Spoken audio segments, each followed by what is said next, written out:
Welcome to TaNaCh Talk. I'm your host, William Hall, broadcasting live out of Kingsland, Texas, USA, with a show filler for tonight.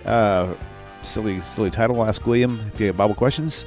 I'll do my best to answer, but more so, or just as much so as anything else, kind of a nice little hangout spot for the TaNaCh talkers out there. So I really appreciate you joining me tonight and helping keeping me occupied as well.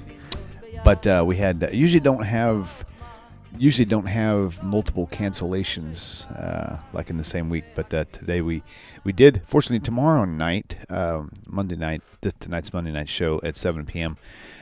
Would usually go live at 7 p.m. Central, but Rabbi Federo, of course, it is a U.S. holiday, so happy holidays, by the way, for everybody. So we're going to still record tomorrow night. That's the rumor. That's what I heard from a little bird named William. So. But yeah, tomorrow night, 7 p.m., Rabbi Federo and I will be going live. I'm going to get logged in here to Ring Central so you guys can call in if you like. And so we'll just hang out for a little while, kind of give you some updates on what's going on here in this world as well. And let me make sure this is still up. And nope, that's still playing.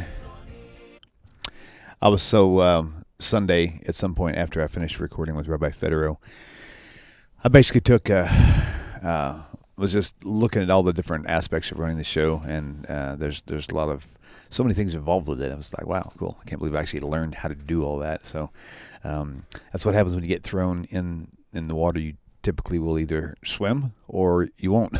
So fortunately, I was able to learn how to swim with this thing for a little while. And but yeah, so okay, here we go. Let me get a hold of this mic, Madman Mark. Why do I have you down as Madman Mark? I don't know, but I like it. We're gonna call it. See what's up. All right, let's see what's up. Hey, Mr. Mark, how are you? Hey, William, how are you? Thank you for taking my call. You betcha. And is the rabbi in? Nope, this is, hold on a second. Do you want to close this window and all your calls? No, I don't want to end my calls. I want to close. 1 second. Are you still there? Yeah, I'm still here. Okay, good, because my phone is still ringing in my ear, and I don't know why. Oh, there it is. My window is hiding underneath another box. So, no, tonight, we'll be back on live tomorrow night with Rabbi Federo. Of course, it's Memorial Day here. And so I think that probably had dinner. He had dinner plans and stuff, and he wasn't going to be able to be back in time. So, but I figured instead of not having anything at all, go live and maybe answer a few questions, say hi to some of the TaNaCh Talk fans out there, and then but Rabbi Federo will be on tomorrow night at 7 p.m. the normal time. So my tomorrow show probably won't happen yet. We're still juggling Gabriel Sanders for the Sanders on Psalms, just because he did Aliyah, now he lives in Israel, so his time is different now. We're trying to figure all that out. So, all right, let me do it. Hang on 1 second here. How do I do this? Okay, I'm gonna hang up on you for a second, but don't hang up the phone. Okay, hang on a second. Okay, Eric. Hey there. How are you? Good. How you doing? Doing good. Phone lines are going crazy. And give me a second. I got to figure out where that is ringing from. I got so many calls coming in right now. I've never seen that flux so much. But yes, we're having a show tonight, but not with Federo. It's just going to be me talking with you guys. And then, but we'll be back on tomorrow night. So, well, I have a question for you. Okay, do me 1 second. I've got someone else already on the phone, and I put them on hold to answer you. So sit tight. Just give me a few minutes, okay? Sure. Okay, thanks. Oh, okay, Mark, I am back, sir. I'm back. Okay, so did you have a question you were going to present for Rabbi tonight? It's not necessarily a question. It's about the wording. About what now? Sorry? It's about the wording of one particular word. Oh, that sounds like a rabbi question, doesn't it? What word are you asking about? Christians claim Adam and Eve sinned. Okay. Show me in chapter 3 the word sin. The word sin does not appear until chapter 4 in Genesis. There's something very literal like that. If I don't see the word, then the wording is wrong. Right, 1 second. Michael Purdue, call me back in a minute. I've got several calls on the phone, so Michael Purdue, call me back in just a few minutes, okay? So there's different viewpoints on that. For example, we've learned through Torah that sin is to if you do something and you're not supposed to do it, or to be told to do not to do something, you do it, to no good and to not do it, or to know what bad is and do it anyway. There's to be able to make that choice, there has to be a level of context, and we don't really have any experiences in life. Like as a young child, mom says, "Kid, don't touch the stove," because it'll burn. The kid has never felt pain before, has never felt a burn before, doesn't even know what fire is, don't know what a hot surface is, and so they go through the motion of touching the stove, and they get burned. So would that be considered sin? And in my opinion, no, it wouldn't be, because I'm just like they had no context of what that was and what even sin was at the time. So it's the same like in the military. If you and here's the other word, Adam and Eve disobeyed. Right. And in the military, if you disobey your commanding officer, did you sin? No. Use some logic. Right. Same thing goes with, I tell people the same concept using a different thing about getting it, like if you get a speeding ticket. If you can say you broke the law, you went through a speeding process, right? You get pulled over, you get a ticket, right? And so at that point in time, you have a choice you can make. You can show up to court and pay the ticket, or you can say, "To heck with them, I'm not paying them anything. I didn't do anything wrong." Okay, the latter would be sin to you. The beautiful part about Torah is within the Torah's confines, there is the resolution to situations, and it never becomes a major problem unless it's a major violation, like murdering somebody. It's never a problem unless you refuse to correct what you did wrong. As long as you correct it, then everything's fine. Clean slate. And that's something Christianity doesn't get. They think you lied one time, you're going to burn in hell. So, and it's like, so that's kind of the concept I've always used because for me, it's relatable. You get a ticket, go pay it, you're fine. You don't pay it, you get a warrant for your arrest. That's kind of how it works. So, but good point though. So, and I know that there's differing opinions on that. I know that, that it would be considered sin in a lot of rabbinical minds, but they have a lot of context in the way they process that information. So really, it's kind of hard to say, well, this is exactly how you should understand it. This is exactly how you should read it, because there's differing opinions. That's the whole idea with the Talmud, the Old Torah has got a bunch of different ideas in there, and it's not, and then some of them look like they might contradict each other, but then they come up with a third opinion, two rabbis, three opinions, and they come to a conclusion on it. So, I believe this is definitely one of those opinions. So, all right. Okay. Thank you, my friend. Yeah, sure. Have a good one. Okay, you too. Thanks, Mark. Okay, Eric, I got you back here. Eric, I got you now. I had to take you off of hold, though. Hi. How are you? Hi. I'm good. Thank you. Happy Memorial Day. Yeah, thank you. You too. So, I had a question that a couple weeks ago I wanted to ask Rabbi Singer, but I think you may be able to give me an answer. I will certainly try. If I can't, I will.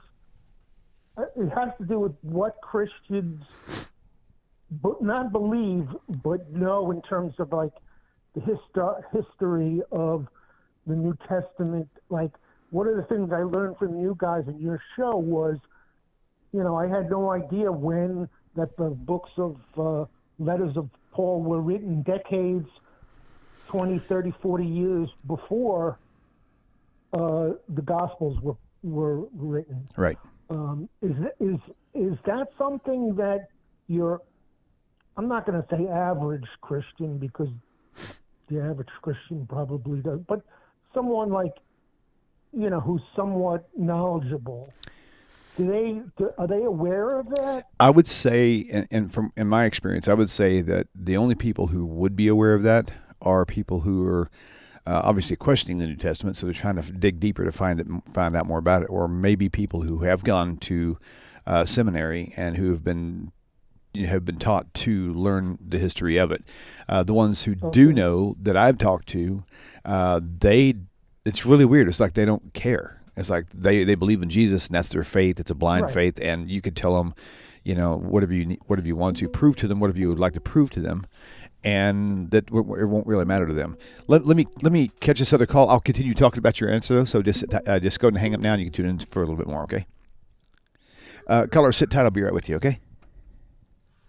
Okay, so, but going back on it, all the people that I know even with some Christian missionary, ex-missionary friends of mine, and we got into discussion about the chronology of the New Testament, and I'd ask them, "Don't you find it troubling that?" And I would list, A, B, C, D, E, F, G, all these things, and they just keep going back to their faith and how they really depend on Jesus and how Jesus changed their lives and stuff. And that's really the tough part about it, because whenever you have somebody who's emotionally connected, you think about young teenagers who aren't supposed to be dating, and all of a sudden you find out your daughter or your son has been dating someone for a couple of years and you didn't know about it, and it's like you try to get them to break it off and they can't because it's so emotionally attached to them, it'll just destroy them, and they would go through depression if you pulled it, unplugged it.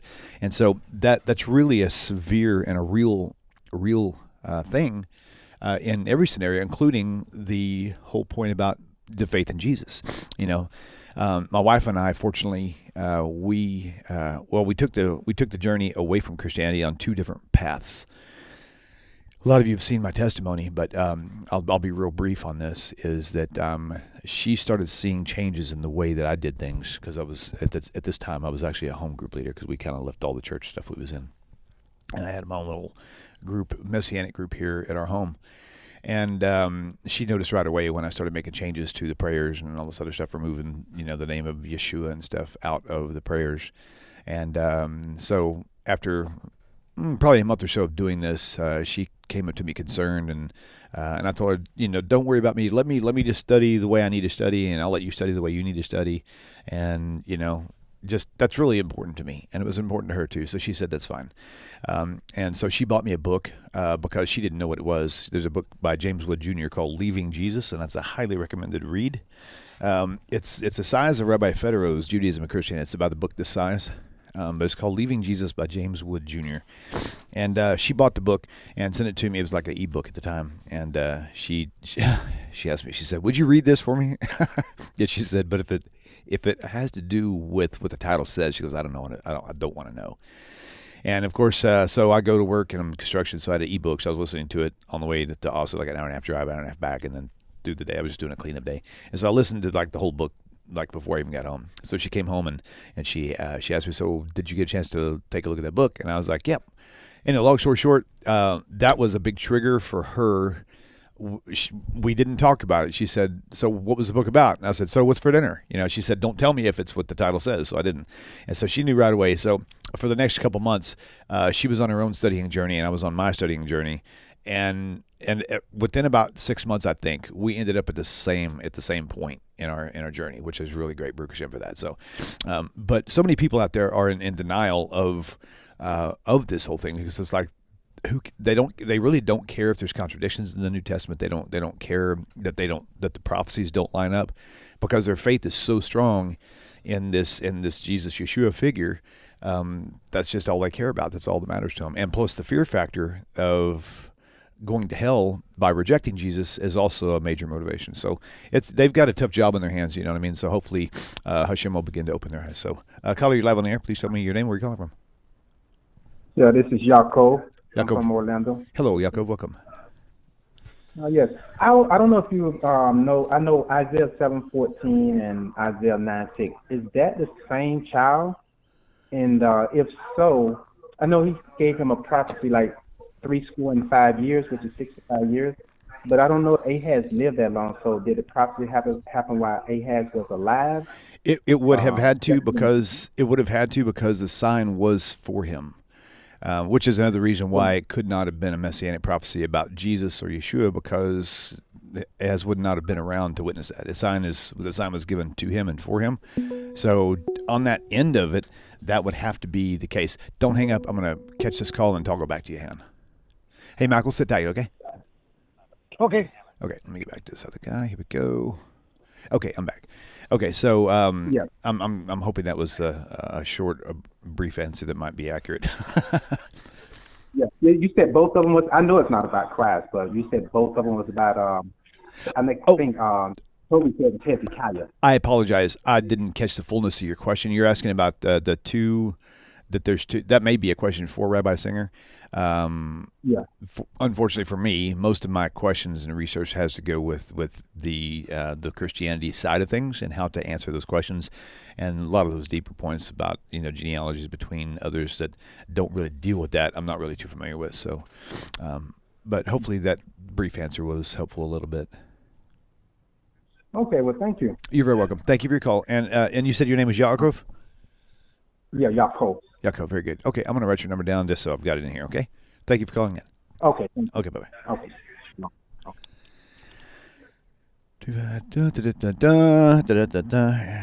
All right, there we go.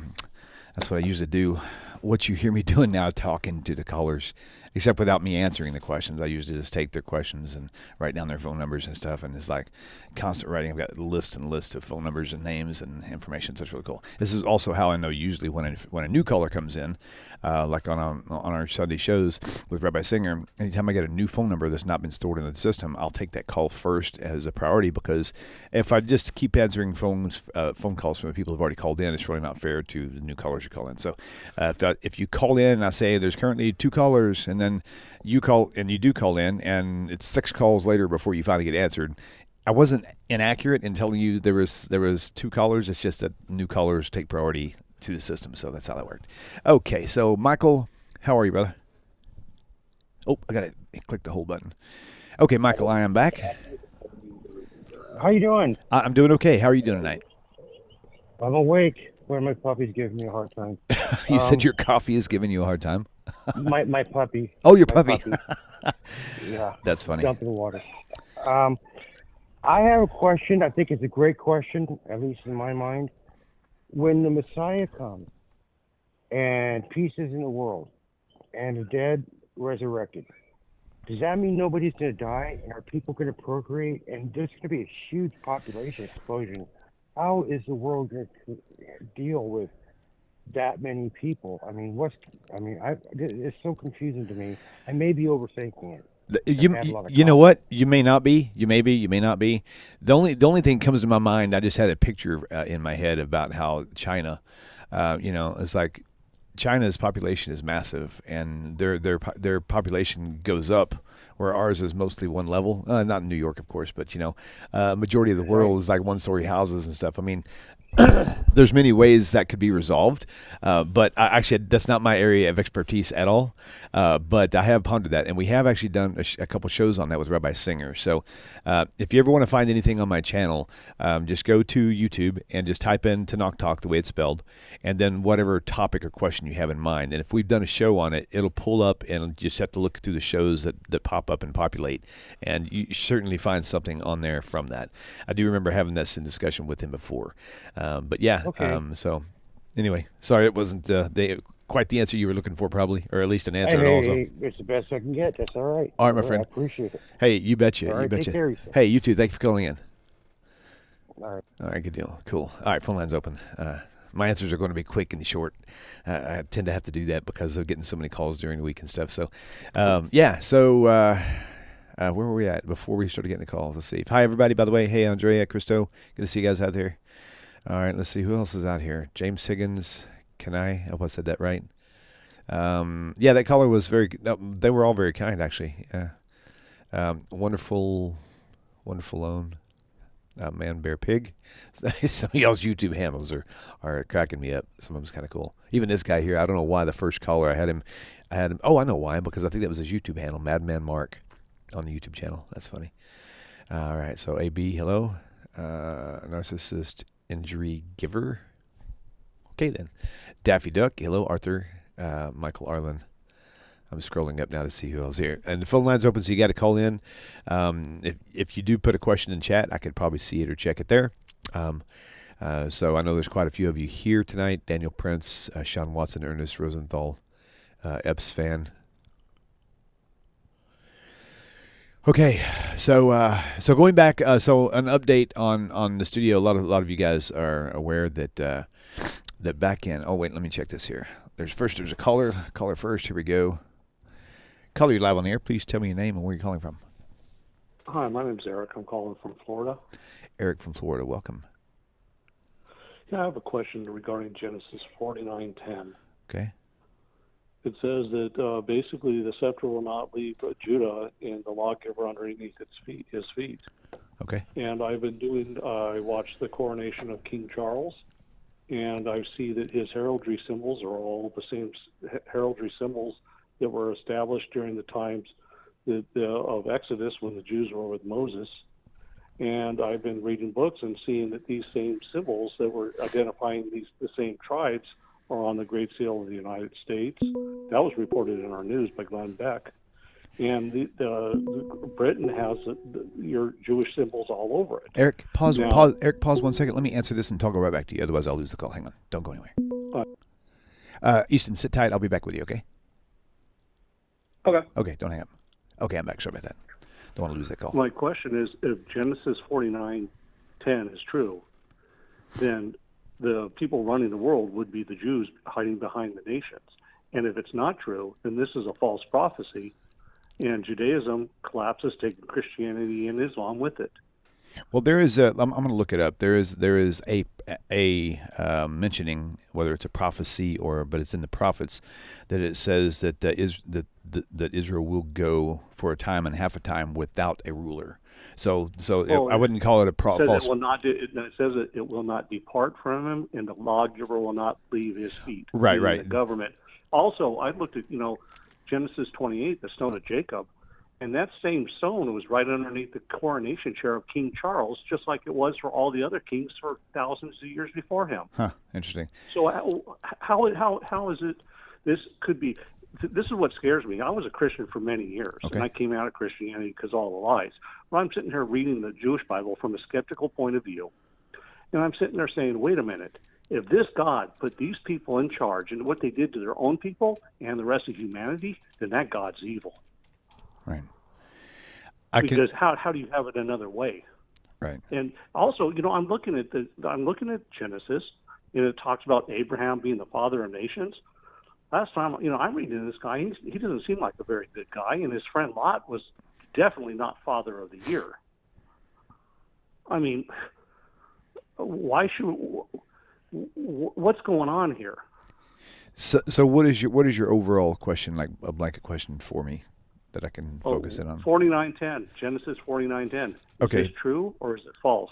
Okay, so that question is going to be definitely out of my pay grade because, like I said, mostly what I deal with is New Testament questions.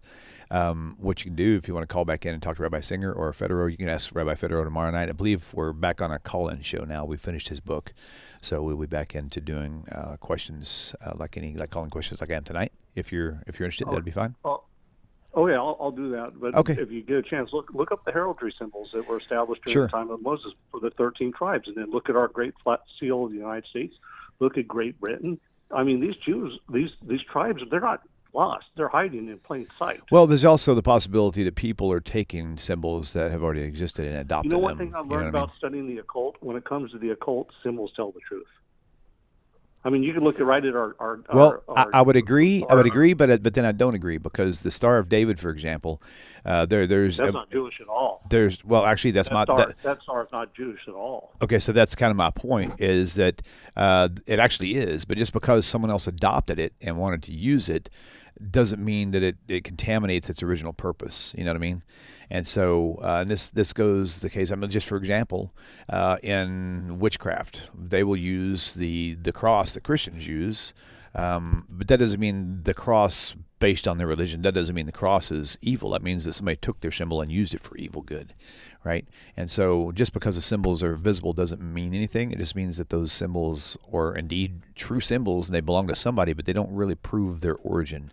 You have to dig deeper than that to find that out. So anyway, it was a very interesting question for sure. So thanks for calling in. All right, let's see what we got. Easton, you are on. What is up, my brother? Can you hear me all right? Hey, William. Hey, there we go. Got you. Yeah, can you hear me? Yes, sir. Go ahead. So I had a question, and I haven't been able to call into any Atovia Singer shows, but it's more of a question for you. Ooh. I've seen a lot of these debates and you discussing with pastors, like that one that Tovia Singer recently debated with. You had him on. Right. And in your experience, has any of pastors or people that you've had contact with regarding your show eventually did tshuva, because I see a lot of these debates and then I walk away with like, how could other Christian leaders not see this? And I'm sure they love Hashem and God as much as we do, but how can they not turn away, is what I'm saying. That's a great question, and I have not seen any of the leaders leave. And part of the reason, I think, is especially ones who have built something for themselves, on a really small scale. I'll give you a really small scale example. My biological father, may he rest in peace, he was messianic teacher all the way up till he died in 2019, and he was being exposed to the truth for at least 3, 4, 5 years before he passed away. And he was just digging in his heels. And it's like, I know he knew, but he had a real small congregation. He had bills that were piling up, and that was his only form of income. If he had admitted that that was the case, that the Yeshua thing was a sham, he would have immediately ended up within a month been homeless, and just so many other things. And I know people in the past too who actually were ministers, who were very well established and very well taken care of because of their ministry financially. And I will tell you that is a huge weight on their shoulders, and it's really an unfair advantage or unfair disadvantage that they have, because if they didn't have all those ties, it would be a lot easier for them to sit back and make a practical decision based on logic, but they can't. And I'm not saying that's the only reason. I'm just saying that a lot of it has to do, like with the first caller, has to do with, a lot of them don't care that there's contradictions. Their faith is so strong that he's him no matter what, that it really doesn't matter. That's why when I tell people when you're having conversations, hey, let me go ahead and catch this call, and thank you for calling. I'll keep talking. Just keep tuning in, okay? Okay, thanks, bye. Caller, sit tight. I'll be right with you, okay? So they tend to just not really care that their so-called prophecies that they have might not line up perfectly. That's just kind of, it always goes back to that same thing. It always goes down to this emotional connection that they have with them, and I just don't think they're able to break that.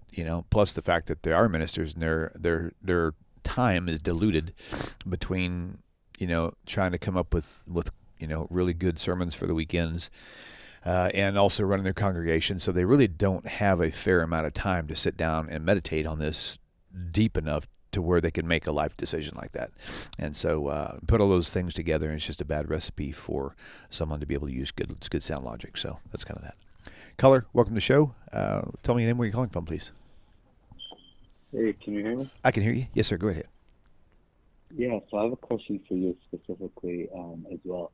So what made you stop at Judaism? Why haven't you ever considered that possibly Christianity got Jesus wrong and potentially Islam got Jesus right, and that Islam gets Jesus correct, the historical Jesus, meaning he's the man, he's the Messiah, he's a prophet, just like how the Gospels portray that Jesus is beneath the Father. So what makes you reject Jesus outright, but not consider the Islamic point of view of Jesus? Okay, that's a great question. I'll answer your question. Go ahead and hang up now and tune in for your answer, okay? Thank you. Okay, thanks. Caller, sit tight. I just got a question. Let me answer it, and I'll be right with you, okay? Okay. Thanks.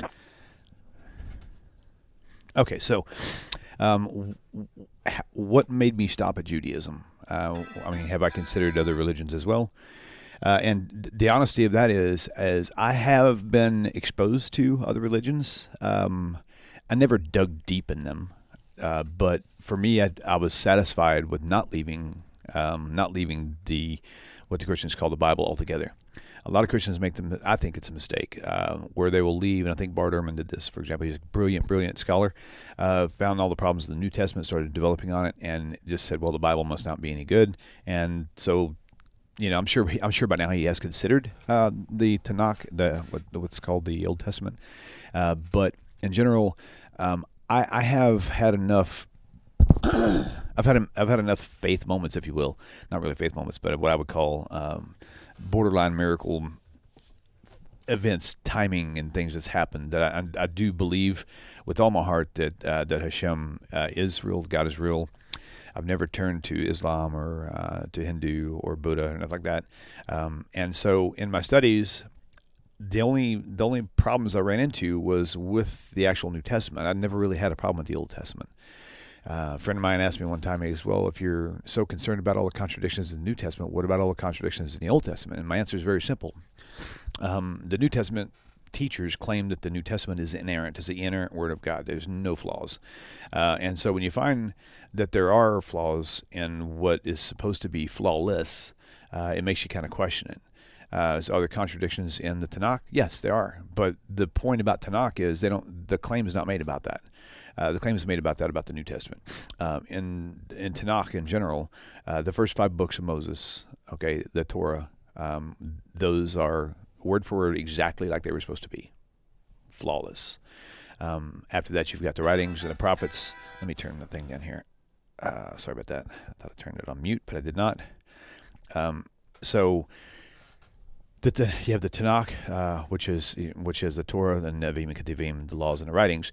And so with the exception of the Torah itself, the only other parts that's flawless in the TaNaCh are the actual prophecies, not the books of the prophets, or the letters, books of prophets, but the actual prophecies within those prophets. Meaning that conversational stuff going on is just that, it's conversational. There's places where we see where Daniel was troubled by a prophecy. Well, how could that be of God? God doesn't get troubled. It's because the prophecies are there; those are accurate. So the idea that the TaNaCh, that the Hebrew Scriptures, aka known as the Old Testament, is flawless, word for word, exactly divinely sent. I don't buy that at all. I don't think most of us do, but they do believe that the Torah is absolutely flawless, and the prophecies that God gave us are absolutely flawless. Everything else is subject to people's memories and stuff like that. So I never had a problem with that. But why didn't I just leave the Bible behind and just switch over maybe to go check out Hindu or something like that? Because I've never felt unsatisfied with the Hebrew Scriptures. I feel like they, to me, have been proven to be true, and that's really the best way I could put it without having a more specific question. That to me is just it's super satisfactory for me and my wife, and I believe that we're in the moment right now where Hashem wants us, my wife and family, and with TaNaCh talk. So, but anyway, I hope that was a sufficient answer for you. So, caller, you live. This is William. Please tell me your name. Where are you calling from? Did I put you off hold? Yep. Caller, you there? Yes. Okay. I sure can. Let me write your number down so I don't lose it. So what's your name? My name is Martin. Martin. So good, Martin. Nice to meet you. What's the question you have for me? So I've watched Solar Singer. I've read both the Old Testament and New Testament. So my question is just this, and I don't know if he's answered this. I'm pretty sure he has. But the question is this. So Solar Singer is really good at using scholarship with the New Testament. Okay. But when it's been applied to the Old Testament, he sees it as anti-Semitic or against Judaism.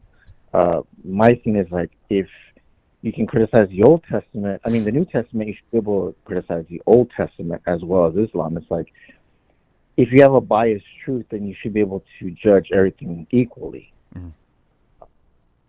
That's just my question. Is like, so why doesn't he do that? I understand where he's coming from. Can you do me a favor? Can you give me an example of kind of what you're talking? I kind of know where you're leading. Do we use the same critique on TaNaCh as we do in the New Testament? And for example. Yep. Go ahead. Yeah. Go. No. Go ahead. No, actually, I didn't know you were going to say anything else. I'd rather hear what you had because it might help me refine where I was thinking. So for example, Matthew, Mark, Luke, and John. Mm-hmm. They weren't written by Matthew, Mark, Luke, and John. I know that. Right. It's kind of for the 5 books of the Old Testament. There's something called the Doctrine hypothesis, which says there were multiple authors, which I find very convincing the way it's argued. Right. But my thing is like when it's criticized to Judaism, it seems like it's anti-Semitic. I know he had said something like it's German scholars who do this. Well, my thing is if you're willing to criticize one part of the Bible, you should be able to criticize the other one, and not only just the Judaism, but Christianity and Islam. Sure. So, yeah.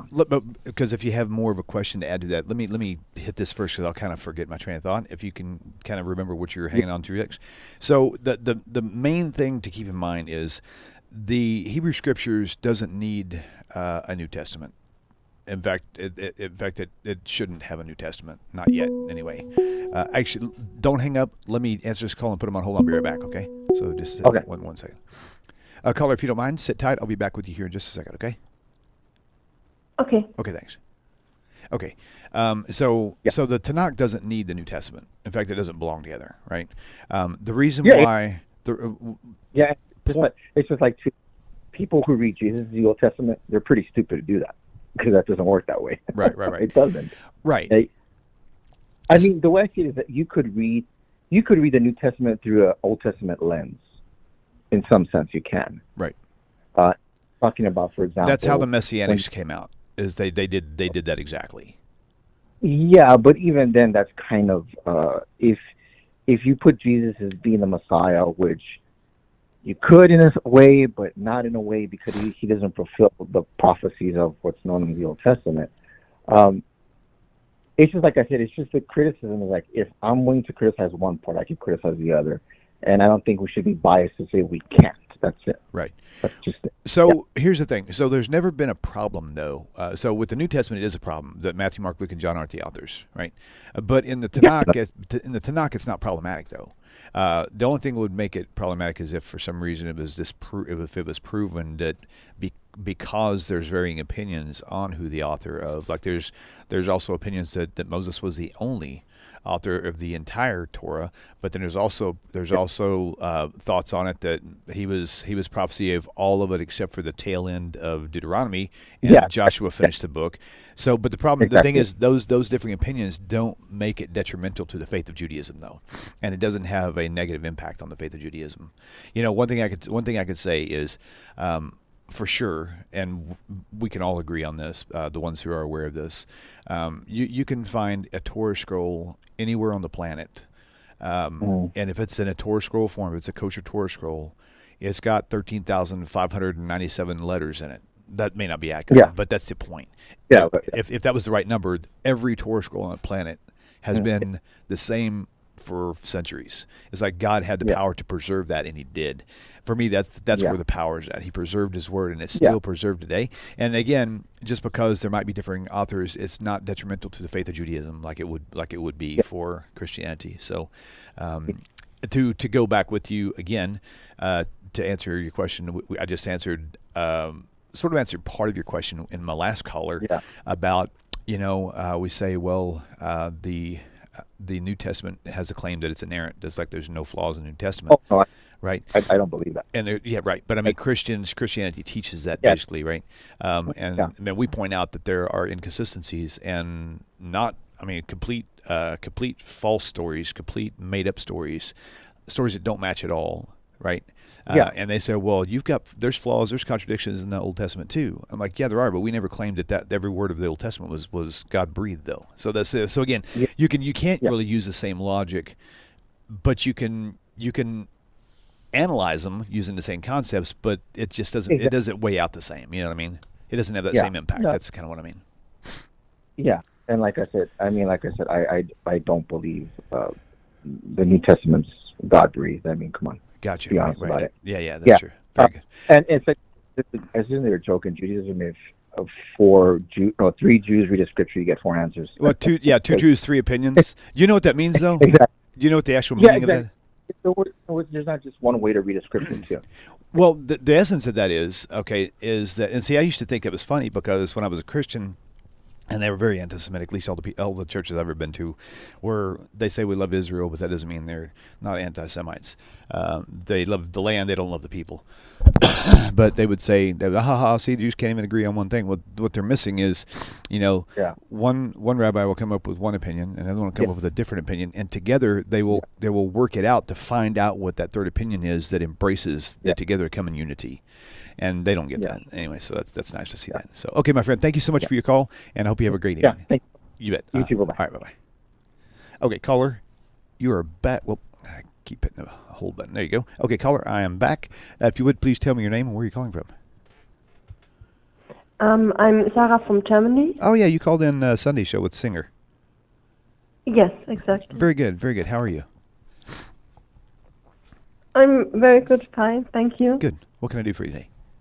Okay.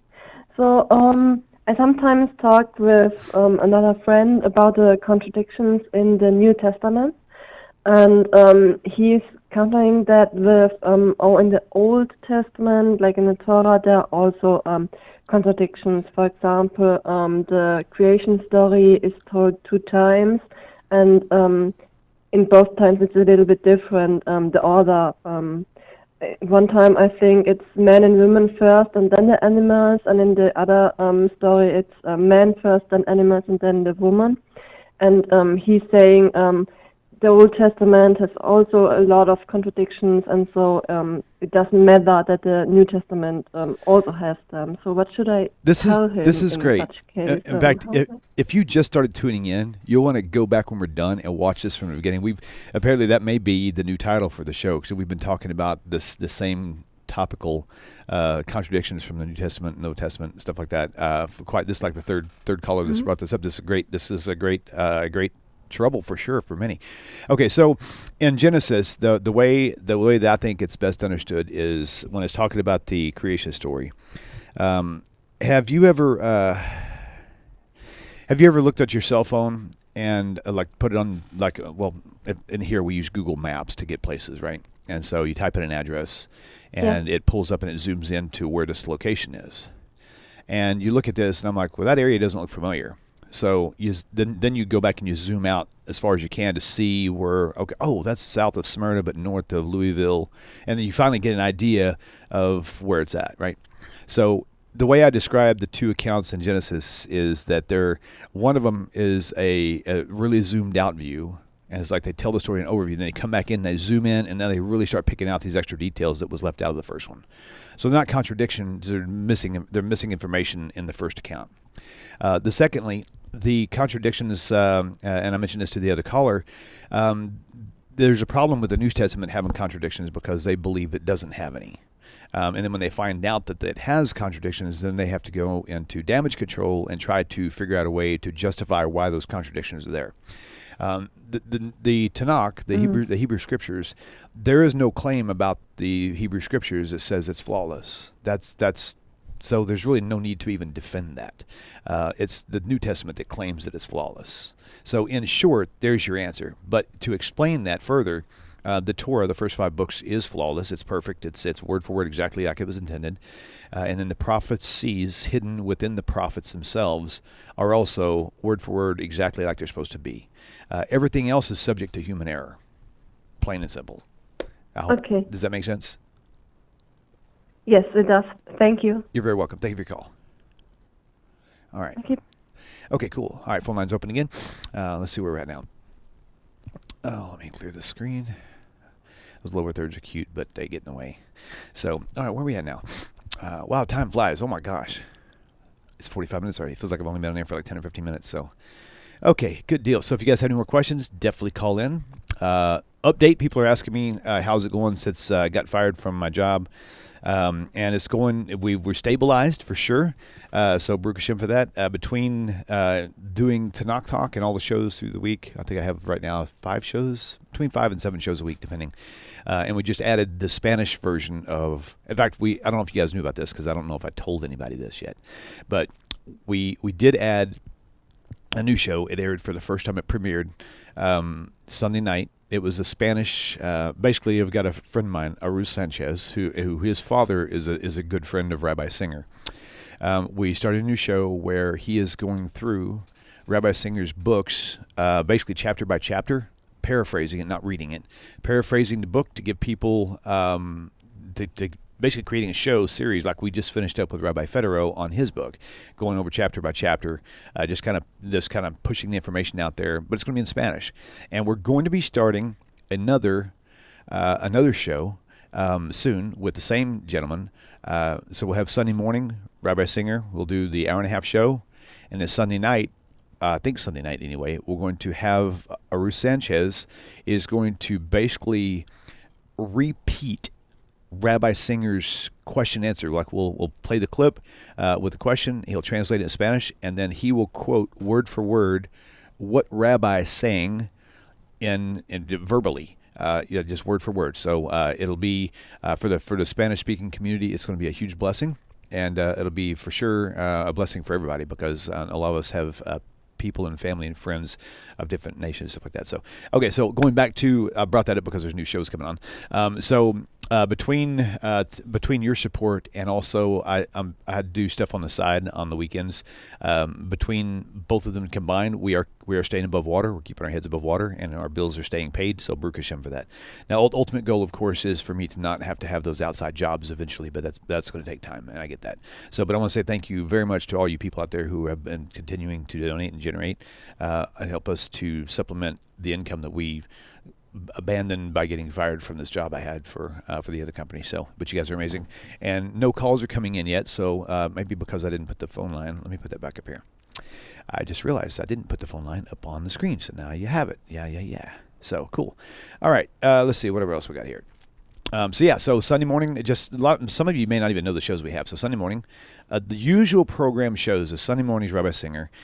Sunday night will be the new Spanish translation, not translation of, but a Spanish show discussing Rabbi Singer's books. And then the third one will be, like I said, the translation of Rabbi's show. And then Monday, Rabbi Skoback in the morning at 9 a.m. and 7 p.m. Monday nights, Rabbi Federo. And then Tuesday, we'll usually have a Tuesday night show at 7 p.m. with Gabriel Aryeh Sanders, who is our Hebrew, our resident Hebrew scholar, if you will. He just moved to Israel. So we won't be having his show tomorrow night because he's still going through transitions, trying to balance out. Once he gets fully settled in, we'll be able to get back on a regular schedule. And then Wednesday afternoons at 5:30, we have the weekly Torah Parsha. And then Thursday night, we have the airing of two guys, me and Greg McBride. So we've got stuff pretty much 5 days a week. So anyway, long story short, once we're fully stable financially here with the channel, I will continue to put on more shows. Ultimately, I'll probably have at least 3 shows 5 days a week, and hopefully that will be that may cap out my bandwidth because of how much time it takes to do editing and just all the other things that go with it. So, but that's the goal. So that being said, all right, guys, if you don't have any more questions, I'm scrolling. If you have a question you can't call in, thank you, John Van Manen. Appreciate that. He says, glad your finances got sorted, Crystal Cheney. Let's see. Okay, cool. Gotcha. Okay, that was Crystal. Good to see you, brother. All right, so you can tag me on the YouTube channel in the chat if you want to. Otherwise, we may go ahead and make this a wrap for tonight. It's been a 47 minutes. That's fair enough. If you guys are out of questions, I don't mind. And so can't answer all your questions, but the ones I know, I will certainly do my best answering. And the ones I don't know, I will refer you out. No doubt about that. So, all right. Well, I guess what we'll do is we'll call that a night. Thank you guys. Well, I see a question here. Hold on. Why do we teach, this is from John Van Manen. Let's see. Why do we teach our children growing up based on the knowledge of the past? Is it not better to raise them as animals do with God that also know the future? Let's keep, my YouTube thing is scrolling on me while I'm trying to read. Is it not better to raise them as animals do with God that also knows the future to choose?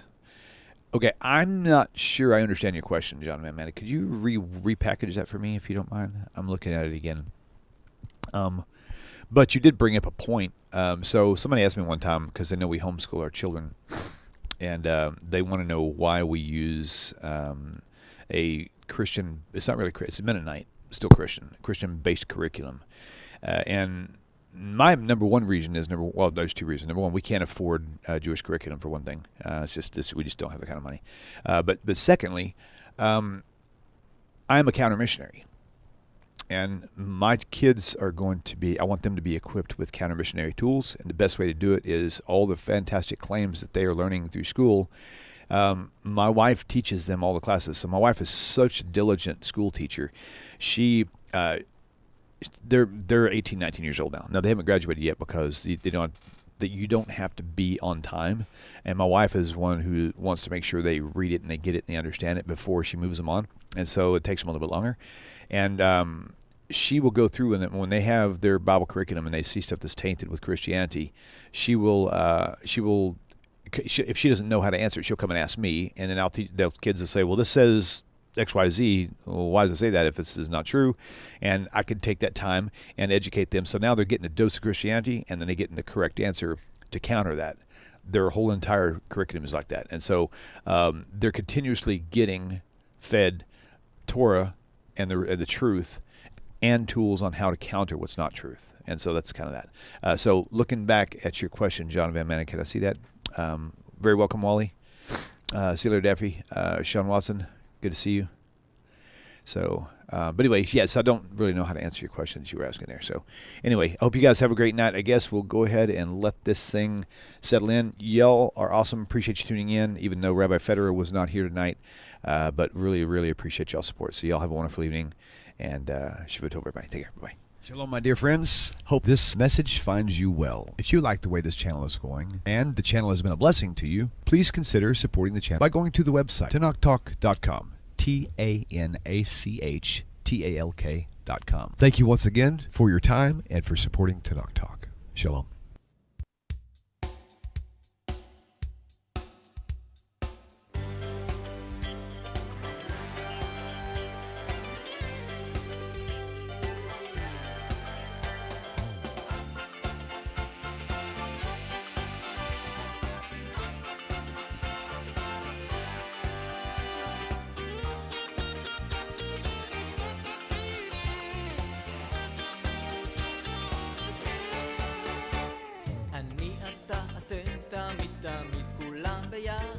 חשוב מכל חשוב והכרחי להיות ביחד.